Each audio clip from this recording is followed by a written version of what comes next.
Hey, no worries. I got time. If you want to fix it out, you can fix it out. We are live here, everyone. This is the latest episode of Power Hour with Power Players, and we are very honored and blessed today to get to spend some time with David Osborn, as you can see here. Hey, guys.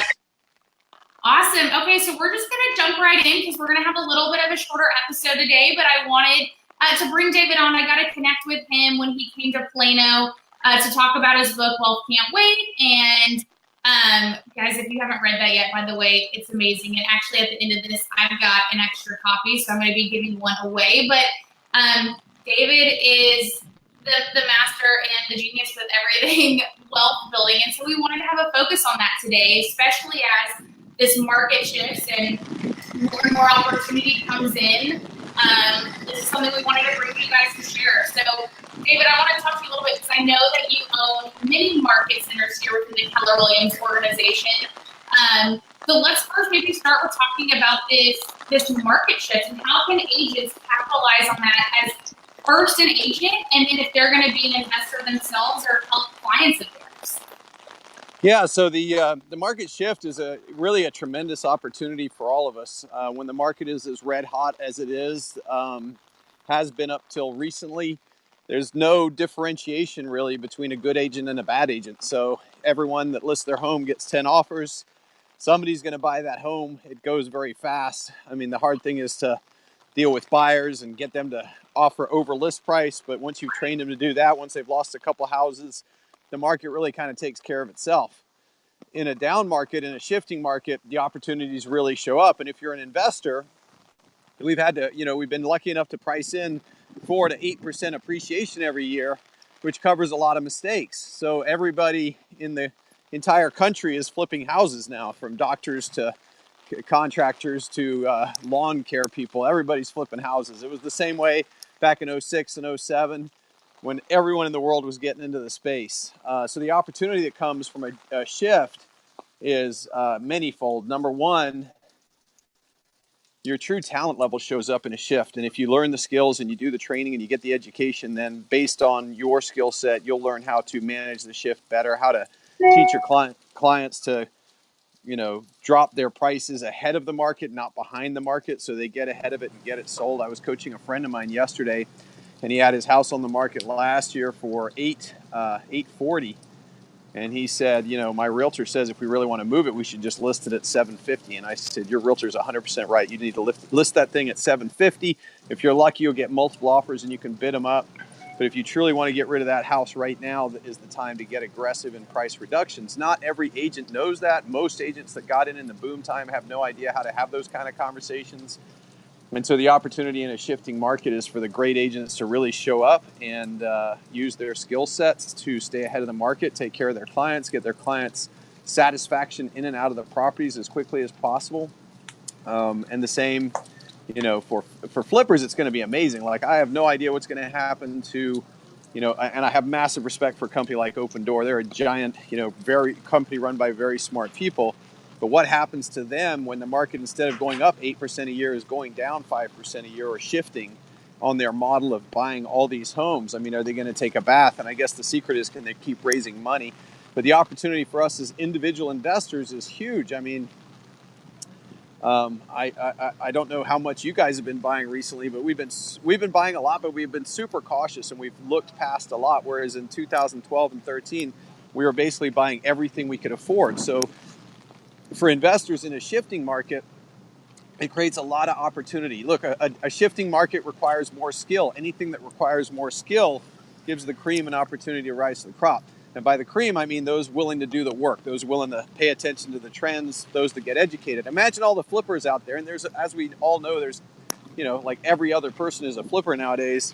What are they going to do in an 8% shifting market? Whoa, hey, this wind is getting strong out here. I should probably seek shelter.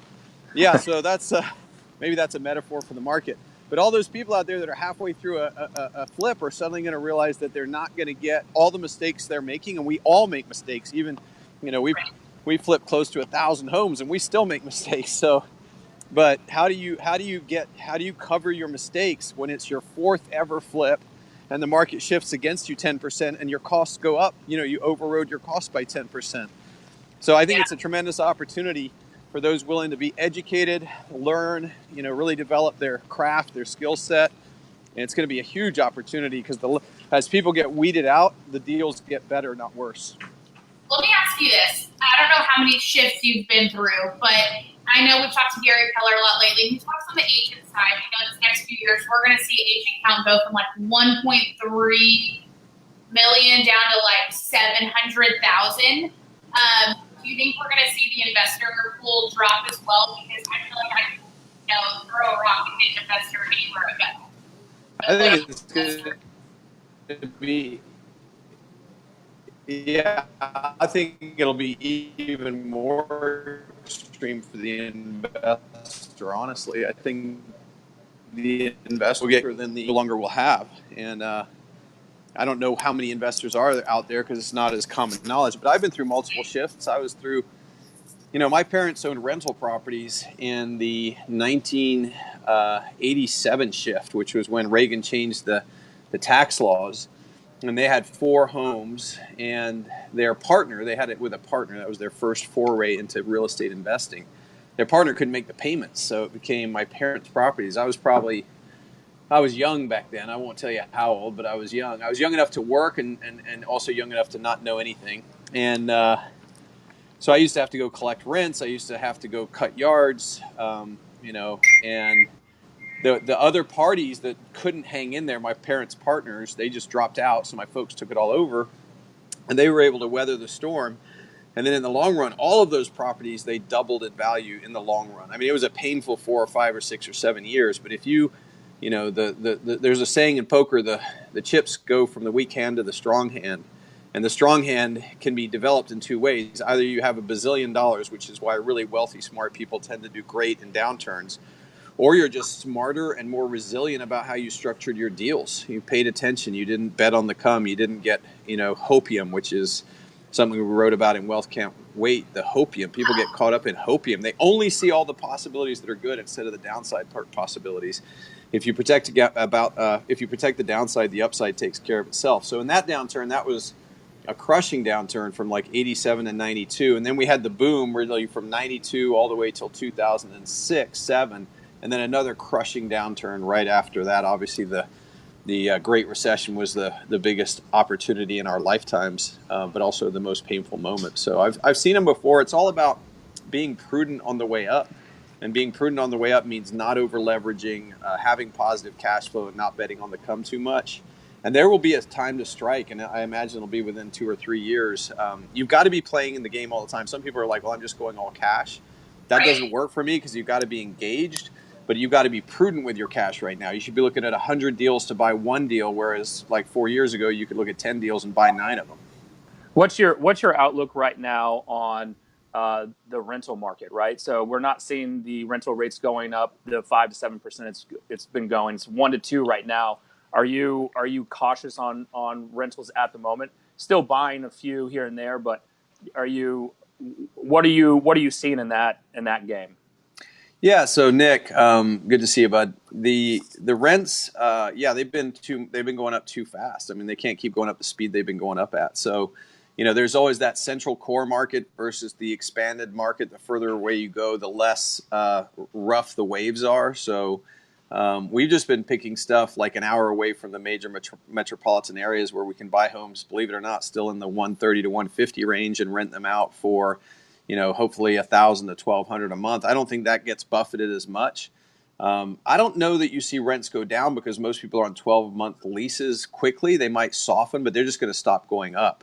And so when you underwrote that property as a rental and you did the hopium thing, so you figured all your repairs would be minimalistic and your rent would be high, you're going to find out that it's going to cost you more to do it and your rent's going to be lower.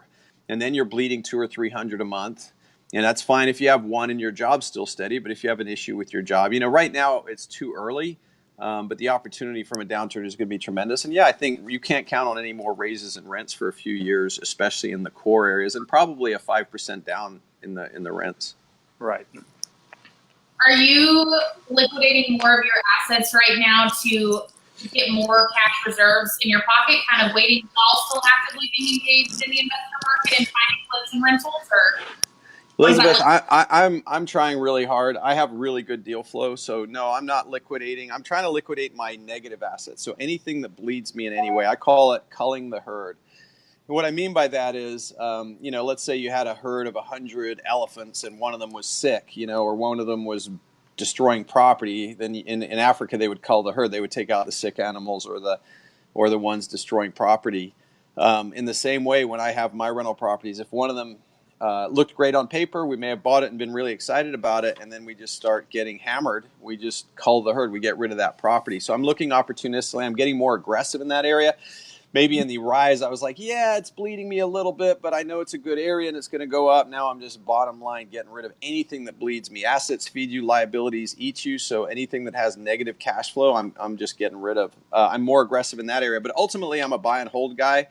If you can weather the storms in the long run, things always go up. I mean, most of my biggest regrets, Elizabeth, are stuff that I sold that I wish. I still drive around Austin going like, oh, I own the property right there. I wish I'd never sold it.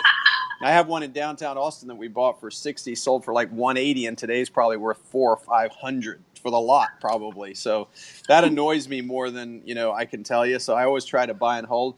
I am doing 3 duplexes right now, and we were going to keep them all, but we may flip 2 of them just to have 1 duplex. They're brand new; they're ground up builds.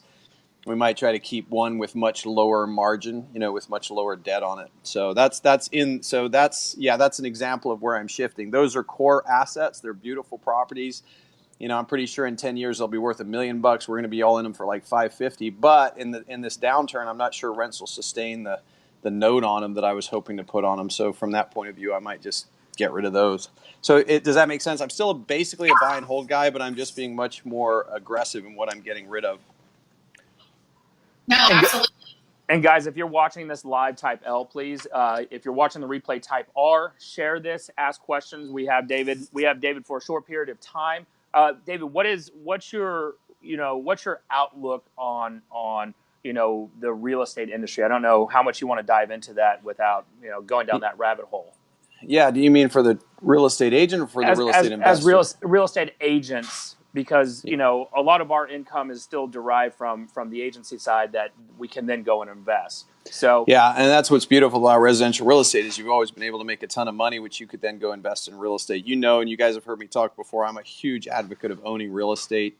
Amazon cannot disintermediate your rental properties, not yet anyway. So right. No one's going to hop into a drone to go live someplace else. So owning sticks and bricks to me is just the everyday man's way to wealth or everyday woman's way to wealth. I'm a big fan of it. As far as the residential, real estate practice, for the first time in my career, and I've been here a long time. And by the way, they've tried to terrify me before in residential real estate. They tried to terrify me with affiliate marketing, I think around 2000 or in the 90s, with the internet in the year 2000, and with big banks getting in the business sometime in my career. So I've had 3 major scares where people were like, "You're about to be out of business," and in every scare, we've actually come out the other end stronger, bigger, and better. So. But for sure, they used to scare me, and then I decided to stop getting scared. So I haven't been getting as scared, but now I might be a little scared again. There's a lot of money pouring into real estate, a lot of people looking to disintermediate us. You got, Compass, EXP, Redfin. Matt, can you close that door? Compass, EXP, Redfin, and then a ton of little guys. Now, none of those guys really scare me, those ones I mentioned, because they're kind of just like another brokerage with a different look, right? So they're still traditional. They're still commission agency based around the agent, so they're really not a massive transformation business. They're just kind of a lateral opportunity. But what I am seeing out there also is guys that are trying to disintermediate the agent and offer everything way cheaper, and that concerns me more. They haven't done it yet, but what I am seeing is in the past you would laugh at a valuation from Zillow or a Zestimate or from these other companies. They're still not great, but they're getting a lot better. And if they get more and more data and they can value the home, that's one of the value propositions we have as agents. Now, what you're seeing out there right now, which is to our favor, is interesting because even the millennials who are super technical, they're doing all their research online and getting all their stuff. But then what are they doing? They're still turning to their buddy who happens to be a real estate agent to go buy a property. So the studies out there are not showing the shift in behavior you'd think. Like I used to say, well, my generation will keep buying through a realtor, but the younger generation might shift to more technology. But what happens with the millennials is they're super educated, they're super self-taught, but they have a lower level of confidence. So if you think about it, they still want to hold someone's hand to get the deal done. And by the way, I'm a realtor and I buy a ton of assets, and I way prefer buying from a real estate agent all the time. Like, I know that I could probably go save a couple percent if I make, but I'd rather have a good realtor send me a good deal and use them over and over again than spend that extra effort trying to save 2 or 3%. So yeah, I'm nervous again, even though I swore I never would be, but I'm also aware of the built-in advantages of having a highly educated, highly competent fiduciary-based agent helping you in a transaction. And I think we get paid somehow, some way, forever. I just don't think the machines can take away the need for a human to talk to a human. But I do think they'll take more and more of the market. And from a strictly selfish point of view, there's more competition than there was for the longest time, and that's making it interesting again. Love it. Yeah, really interesting. Let's talk a little bit, in case we have some, people who are just getting started, who are now real estate agents, are getting in this downturn. As they start navigating this market, as they start skilling up their agent, what are some of the moves that they can make to get their first rental property, start building that wealth for them if this isn't something they've dabbled in before? Like how did you get started, or how would you recommend someone get started? Yeah, I mean, it's still such a great opportunity. You work for yourself. Your results are a direct correlation to the skills you develop. It's not useless skills. Like I struggled in school because I always thought, well, when am I going to use physics? When am I going to use, I don't know, different classes? What good is it to know who the 43rd president was? It's kind of cool, but what good is it in business, right? But in real estate sales, you don't have a boss. You're not coasting. You're not backing up to the counter. There's just you and the world and your skill set. You the world and your bucket of skills. And so your number one thing is just get as educated as possible. Listen to Jim Rohn, listen to Gary Keller, listen to your podcast here, The Hour of Power. Just keep getting educated massively. That's what it's all about. And there's no limit to that. That's the great thing about it. And it's so practical and useful. And then secondly, just get out there and look around. I mean, my first rental property was very simple. I was like my first year in business, I was showing a client a house. It was $77,000 in South Austin. I turned to the client. I said, "Hey, do you want to buy this house?" And she said no. And I said, "Okay, cool." And in my head, I'm like, well, good, I am. As soon as she didn't want it, we walked out. I wrote an offer that day. And I bought that very first house. And I was 27 years old. I lived in it for 2 years. And then I turned it into a rental property because I didn't like mowing my own yard and looking after all the maintenance. So I moved back into an apartment and just flipped it into a rental. So that's the opportunity you got to look for. And if you're new to the business, it depends whether you have capital or don't have capital. But think of it this way. More money's been made in the history of time in real estate than any other space. We all know that, right? It's the number one space to make wealth. Maybe not the greatest wealth. Being a pharaoh or being, Jeff Bezos, you might make more wealth. But in terms of the everyday guy or girl making money, real estate is the place to be. Now you're getting paid to go help people buy real estate, which means part of your job is to research the market and understand the market for your clients, where they should buy, where they should go for school. If you're a new person, you should also be thinking, okay, where does the rent ratios make a good number for me to buy my first investment property? Because from my point of view, the most important thing on a rental property is positive cash flow. You can't have any negative cash flow. And I'm talking about factoring out all the hopium. So not like, yeah, I ran the numbers, I'm plus $50. I'm like, well, have you factored in vacancy? Have you factored in property management? Have you factored in, $1,000 a month $100 a month for repairs, $1,200 a year at least for repairs? And if all of that still gives you plus $100 a month, that's what you're looking for. But you're getting paid by your clients, hypothetically, if you sell something,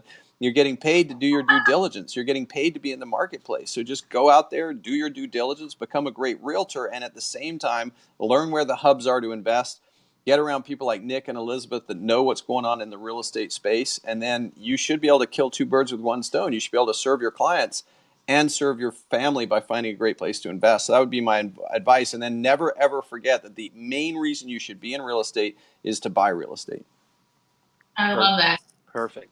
And David, let's, I know this is more about investing, this topic, but walk us through your goals. Because, you've had a huge impact on me on just your goal setting and being more intentional. By the way, shout out to Dick Dillingham. He was at the KW regional event, told me about John Maxwell's Intentional Living book. Started that. That's amazing. But walk us through a little bit of your goal planning and how you stay accountable to yourself. Because I think that's some of the biggest challenges most people have. I absolutely love Dick Dillingham. So thanks for mentioning it. I give him a shout out too. That guy's one of the best teachers on the planet. He is a great teacher. He's fun and interesting, and Quantum Leap by him is as good as it gets. All right, so I'm grabbing my goal journal. So somewhere along my journey, I began to realize, and I was, as a youngster, people used to call me, one of my favorite descriptions was, you're like a rocket ship without a pilot. I've modified that to an unguided missile. So I had a lot of energy, but I just didn't put it in the right places. So once, somewhere along my career, I got exposed to Tony Robbins like many of us do, which helps you with motivation and inspiration. And then I was listening to a tape series about setting goals, and I took a class from Gary Keller, and the class was all about setting goals. And I'm not going to get into the details of the story. I've told it a lot, but the bottom line was I wrote down some goals that day, didn't really think about it, picked up my goal sheet a year later and found out that after a year of barely looking at my goal sheet, I'd accomplished 10 out of the 20 things I'd written down in that class that day. Some of them I just thought of because I was in that class. And for me, that was like a big aha. I was like, wow, you mean if I think about the future and contemplate what I want, and then I write it down on a piece of paper, it can come true just if I only do that. If I just have written goals and that's it, I can influence the outcome of my future life. And then I thought, well, what if I wrote stuff down on a regular basis and paid attention to it and studied it and kept, putting it into my subconscious mind? And that then became like a habit that I've developed over now 21, 22 years. So today I think I don't know that I've met someone yet that sets goals and follows them more rigorously than me recently. But the important thing for people to understand, if you're listening, is how terrible I was at it at first. Like, I would literally write down goals and not look at it for a year. I would write down goals and 6 months in, I hadn't even thought about any of them. Like, I had all these breakdowns in the process of becoming a master of goal setting. Like, it's no different than being a white belt. Like, you try to do a roundhouse, you're just going to fall on your head. And so that's what it was like. So today, I'm a productivity monster and I crunch through these goals. So what I found was two things. You just keep creating what you want from the future. And the more often you pay attention to that, the more likely it's going to come true. And then I started surrounding myself with an accountability tribe, a tribe of accountability. We call our tribe Go Abundance, like the word abundance with a G-O in front of it, Go Abundance. And the essence of the tribe is accountability. So I had a couple friends, one in California, one in Baltimore, top agents, also committed to accountability, and we became a tribe. Originally, all my goals were around productivity and business. But because of the addition of a guy called Tim in California who was super healthy, and he'd already built all his real estate and was retired on like 20 grand a month from passive income from real estate, he was into mountain biking and skiing, and he tried to ski 100 years. So we added health in, and then we added adventure. So we stopped going to these seminars we were going to and started meeting someplace, doing something epic, and then working on our goals in between. So we'd go, mountain bike the Downeyville downhill, or go climb Kilimanjaro, just do crazy stuff built around setting our goals and holding ourselves accountable. And then, of course, I got married and became a dad, and so then I added relationships. So I now have I call the 8 gardens of life. And for me, the 8 gardens are relationship, family. I always put that first. If you're an A-type personality, it's sometimes the hardest thing to come back to on a regular basis. Then I put spiritual contribution. Again, I think one of the biggest whys in life is to give back a lot. So that's why. And then physical nutrition, you look after the golden goose and it'll look after you, which is your body. And then intellectual educational, keep sharpening the saw. Lifestyle adventure. The reason I put lifestyle adventure in there is I found out when we were getting bored of hanging out, like me and the 2 amigos, we were the 3 amigos, we literally got bored of each other. We saw each other all the time. Like, we were having no fun. It's like, I know every story you have to tell, and you're just telling the same stories over and over again. So we thought, well, what if we go hike the Camino, de Santiago in Spain? What if we go to the Tomatina, the greatest tomato fight in the world? What if we climb, not only are we making news stories, but we're also in that process bringing out our goals, discussing our one sheets, discussing where we are with our lives. So we added lifestyle adventure. And what I found is the more you get energy out of life, the more energy you get back. So I used to feel like I procrastinated. I don't feel that way anymore. I used to feel sometimes bored or lost. I never feel that way anymore. And again, it's a journey of 1,000 miles. By always booking the amazing vacations and the stuff, even if it doesn't have to be expensive, go to the Grand Canyon, do something epic like at least annually, but maybe even quarterly. You're kind of telling your subconscious mind, hey, I need resources. I'm out here doing stuff. I'm enjoying life. I'm experiencing things. I'm training people. I'm teaching people. I'm giving back to people. And it creates this positive feedback loop. You've heard of the vicious cycle. This is the abundant cycle. And then environment tribe. Then I began to realize that whoever I hung out with mattered a lot. Like, very few people want to move at the speed that you can build from momentum towards a positive outcome. So I had to shift my environment and my tribe. And and then personal financial material, which is obviously economic, and then the last garden is just business, and I probably have 10 subcategories of business. So today, if I were to show you my goals, actually I have them right here. It's like this, this is my goals. The yellow ones have been accomplished. You'll see Roman numerals all over there. So like workout, I want to work out 240 times a year. I did 155 times through the third quarter. So I'm a little behind. I got to get about 90 or 85 more in the last quarter, but I've worked out almost every day this month. So that's an example of kind of the adjustments I can make while setting my goals. And it all ties into a positive feedback loop that leads to a great life. Love it. And you have there's a website people can go to get your goal sheet, correct? That is correct. TheGoalTemplate.com. If you go to TheGoalTemplate.com, we'll give you this without my goals on it, obviously, just like a blank setting. And my favorite goal on here is, I've told you this before, Nick, but it's just review my goals 50 times. Like if what I found is there was a direct correlation between how often I reviewed my goals and my outcomes, which is also why my goals need to be really, really exciting, because reading anything 50 times is boring as heck, I can tell you. So you got to have the exciting stuff. Like I've had this one on here all year. We're going to take the family to go see the Northern Lights in Finland this year. We're sleeping in a glass igloo. So it'll be me and my two kids and my wife, and we'll be looking up through the glass ceiling at the Northern Lights somewhere in Finland. So I'm super excited about that. And every time I read it, I get excited again. I'm really looking forward to that trip. It's coming up right before Thanksgiving. So that's awesome. Cool. So you want your goals to be inspirational is my point. Yeah, that's my wife's Heather's goal. That's on her bucket list is Northern Lights. So come on, man. We probably got room for one more family if you want to come. It's expensive though, but yes, we've got room. Let's see if we can do it. But and one thing that always stands out or has stood out, you taught a class, and this was years ago. I think this was during the recession at the time at Dallas Preston Rd, and you had mentioned, don't set your goals. If you're only prospecting, if you're struggling prospecting, right? This is what stands out. And you're barely getting 1 or 2 days in a week. Don't set them for 7 days. Don't set unrealistic goals, right? Because it's only going to let you down. So that has always stood out of what you had mentioned to our class at that time. Elizabeth, go ahead. Yeah. What you want to be kind to yourself. I mean, I think one of the things that sabotages people is, you're like, oh, I haven't worked out in my life, so I'll work out, 360 times this year. It's not practical. Or the other thing people say is I'll work out every day. Well, that's also not logical. It's better to do 240 times in a year. That way, if you have a bad week, you haven't really effectively lied to your subconscious. And the thing, the talk you have in your head is, I always ask, like, is that how you'd want to talk to your children? Like, you got to talk positive to yourself and be forgiving of yourself, because one of the biggest holdbacks or obstacles to winning is actually our own negative self-talk. We fail at something, and then we don't just fail once. We beat the crap out of ourselves every day for like a month over something we did stupid. Just let it go, can't change it, move on, and be kind to yourself and set realistic goals, goals that are attainable, so you don't just discourage yourself by immediately failing and then going, oh, I tried setting goals, I was terrible at it. Well, what goal did you set? Well, I was going to go climb Mount Everest this year. Well, nobody climbs Mount Everest. Why don't you just go climb a 14er in Colorado? Why don't you climb the hill in your backyard? So your first goal should be climb a hill in your backyard, and then in year 10 it should be to climb Mount Everest. And I think people make a mistake that they can just write something crazy out, like make $1 million, and then they make 75,000 and they're disappointed. But the year before they made 35 to 75 is an amazing jump. But trying to make $1 million in your first year, some people do it, but it's very, very rare. And so the thing is to constantly adjust. Okay, say you put down $1 million and then your first quarter in and you've made 25,000. Maybe you should drop it down to 125 or 150 or something like that, and then climb up. Don't beat yourself up. Don't sell yourself short, of course, but don't beat yourself up and set stupid goals that then discourage you when you're not even close. Perfect. No, I love that. Go ahead. Sorry, Nick.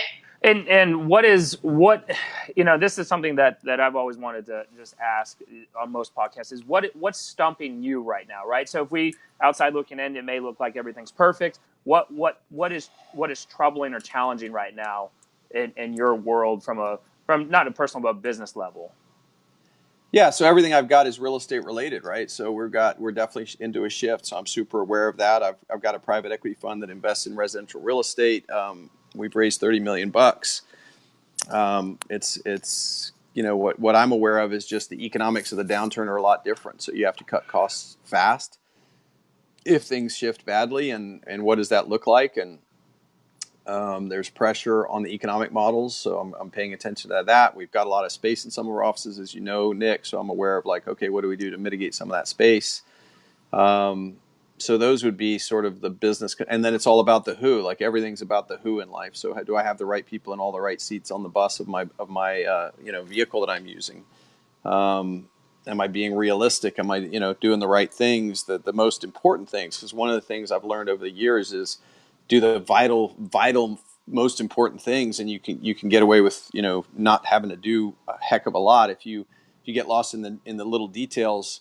You only get lost in the little details when you don't have a great team to take care of the little details. So it's just making sure, okay, what are the vital few things that I need to do to make an impact in my life and impact on my businesses? Do I have the right people? Am I using the right people effectively?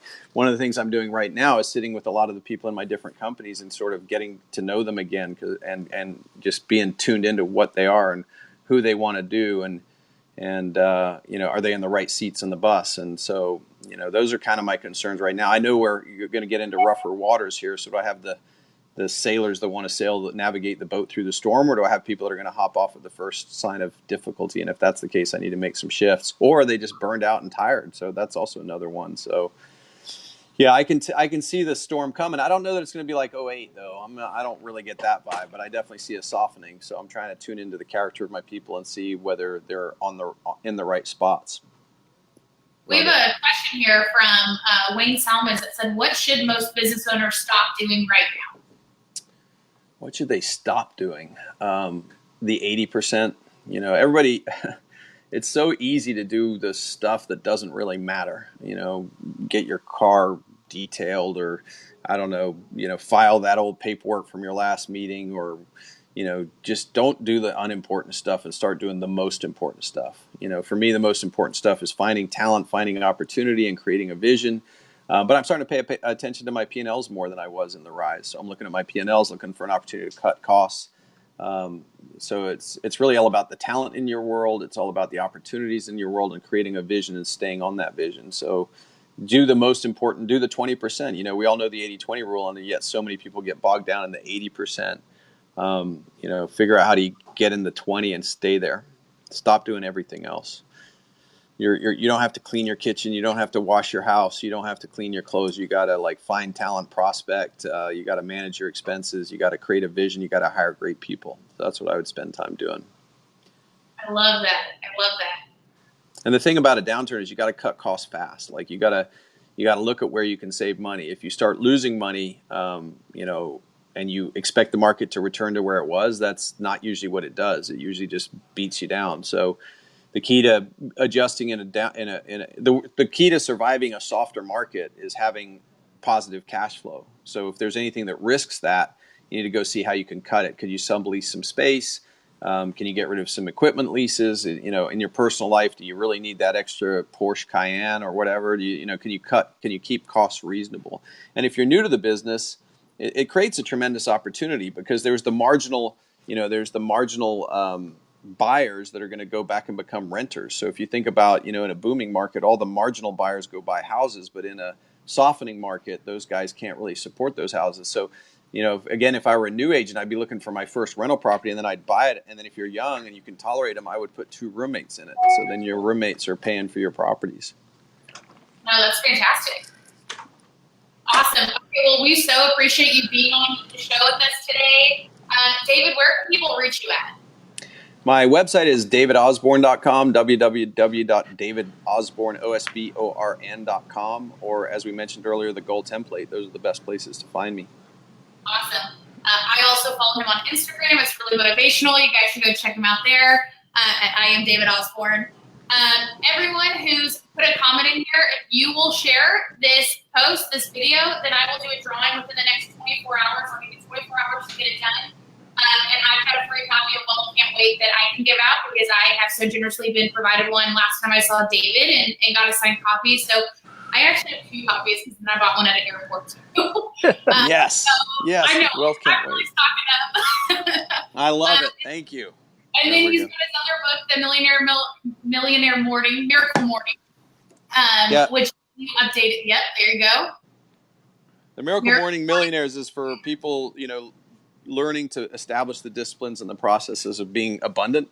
And then Wealth Can't Wait is, starts off with the simpler stuff, but it ends with some kind of higher level business strategies. And the things you need to know to take your life to another level. So.